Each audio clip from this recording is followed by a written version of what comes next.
Jai Jai Shri Radhe. Sab Vaishnavan ko Jai Shri Krishna. Today is day 82 and Varta 61 in the reading of the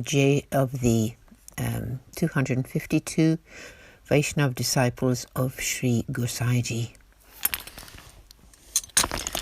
The story of one Patel boy and one Patawari girl who lived in Godhra. These two had great affection for each other. The two of them, when they were small children, would daily go to one teacher's house to study.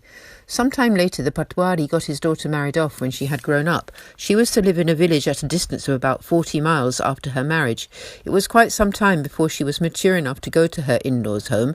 Her parents gave her a send-off. She sat in one cart, and then everyone came to say goodbye before returning home. The Patel boy had gone to send her off. When she was in the cart and ready to go, he climbed up a tree to watch. He stayed there watching until the dust raised by the cart's wheels was no longer visible. When he could no longer see the dust, he felt hopeless and began to cry. He closed his eyes, fainted, and fell off the tree branch and died. His relatives all gathered there, and they performed his last rites underneath that tree and put up a memorial right there for him. Some time later, the Patwari girl came back home to visit her parents. The time was not auspicious for her to enter the village, and so she stopped outside the village limits in a garden until the evening the auspicious time came. Her entourage began to cook there in that garden. She began to wander around and came across the memorial stone. She asked the men she was with whose memorial it was, because it had not been there when she had left. A Brahmin in the party answered, "This stone was erected in memory of the Patel boy who was very much in love with you." The girl asked, "Why did they erect a stone for him? Where did he die? When did he die? Please tell me everything." The Brahmin replied, "Listen, on the day that you left for your in-law's house, everyone had come back home after sending you off. That Patel boy climbed up into this tree and watched for as long as he could see the dust thrown up by the wheels of your cart. When he could no longer see that dust, he began to burn in separation from you, fainted and fell down from the tree. He died there and then." This is how she heard the story of that Patel's son. She felt an extreme burning pain of separation. She fainted and fell to the ground and died there and then. Her relatives all gathered round her. They performed her last rites in that very same garden and built a memorial for her too, which they placed next to that of the Patel's son. By the will of the Lord, some time after this, Sri Gosaiji arrived in Godhra. He made camp in that very garden.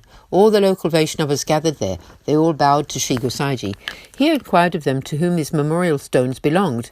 The Vaishnavas told him the whole story about how the Patel's son and the Patwari's daughter had loved each other and then died in that way. His vision fell upon the lake, and he saw that the two of them had become ghosts and were sitting on the branches of a tree looking at him. Sri Gosaiji recognized who they were. He sent all the Vaishnavas home except for the main 3 or 4 of them. Sri Gosaiji went and stood underneath the tree. He called them both by name. They came down and stood before him. They touched Sri Gosaiji's feet, and he said the 8-syllable mantra in their ears. He gave them water in which the Lord's feet had been washed. Then they were able to leave their ghost bodies and attain spiritual bodies. At this point, 4 of Sri Thakurji's female messengers came and stood there. They bowed to Sri Gosaiji, who requested them to take the 2 of them to where the beloved's forest bowers were situated, and to take them so specifically to their bower made of tulsiji plants, and to let them enter the beloved's leela right there. The messengers did exactly that. The Vaishnavas then asked Sri Gosaiji, "O Maharaj, who were these 2 people in their previous birth? Please tell us about how they had such love for each other." He explained, "In the beloved's personal leela, these 2 were Sakhis of Sri Chandrabali. His name was Kamalakala and her name was Rati. Both of them were manifestations of Kalahansi's sattvic divine loving sentiment. They had always had deep love for each other. However, in the Leela, many devotees become separated from their friends and companions due to some fault or offence. In this way, the 2 got separated. After this, they went through many, many births. It would be difficult to tell you about them all. In their birth previous to this, they were a Brahmin couple who lived in a village named Kanyakubja in the east. They spent half of every single day engaged in the Lord's Seva. In the night, they would discuss the Lord's pastimes and sing his praises. They lived like this as a couple that had no worldly inclinations at all. Their lives were full of love and deep love for each other too. When the husband was on his deathbed, the wife asked, "How will I survive when you are gone?" And she began to cry. He told her, "Stop eating and give up your body." He left his body, and after performing his last rites, his wife took their Sri Thakurji to another Brahmin's house to serve, stopped eating, and also left her body. That is how they came to this life and situation. At the time of death they were neglectful of their love for the beloveds. Now their faults have all been removed and no longer obstructions are there.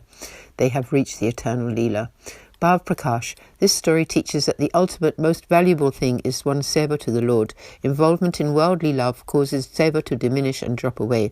Then this kind of destiny occurs. Vaishnavas should be very, very careful about this principle.